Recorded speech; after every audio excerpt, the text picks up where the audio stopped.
In order to collect data using the Vernier probes, we will use a computer program called Logger Pro. The icon for this should be somewhere on the desktop of the lab computers.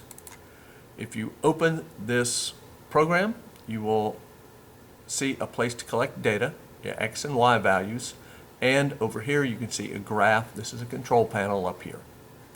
I'm going to plug in the temperature probe. And when I do, you can see that now it will automatically set to measure the temperature in degrees Celsius per second. I'm also going to plug in the carbon dioxide probe for the purpose of this demonstration.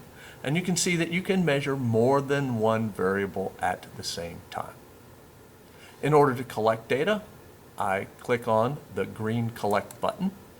And you can see that it is now collecting temperature and carbon dioxide levels. And on this screen, we can only see the graph of temperature. The graph of carbon dioxide is down below. If I hold the temperature probe in my hand, you can see that it will respond fairly quickly, and the temperature will start to increase. If we want to stop collecting data, we just hit Stop here. Now, in this case, this was collecting data every half a second and would do so for 600 seconds. Quite often in our experiments, we will want to collect data over a longer time period, for example, 5 minutes or 10 minutes. In order to do that, what you need to do is at the top here, under the Experiment tab, there are a number of choices, but come down to Data Collection. If you click on Data Collection, that will open a dialog box.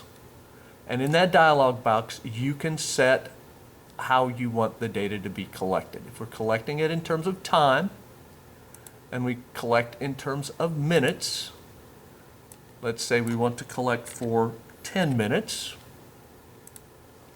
and we want that collection to be every half a minute. That means we'll get a data point every half minute. And then we click on OK. And that will change. Notice that we are now collecting this in minutes rather than seconds. Again, if I hit collect here, we will get a time 0 collection, data collection point.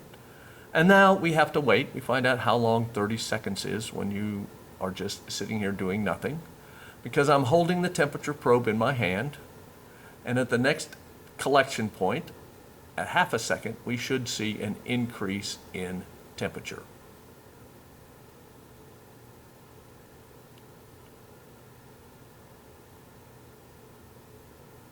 And that's what we see. That's what happened after 30 seconds.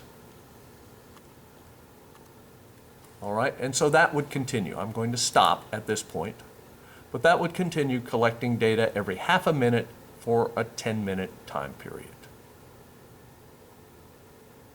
And so this is what we will use to collect data in many of our experiments this semester.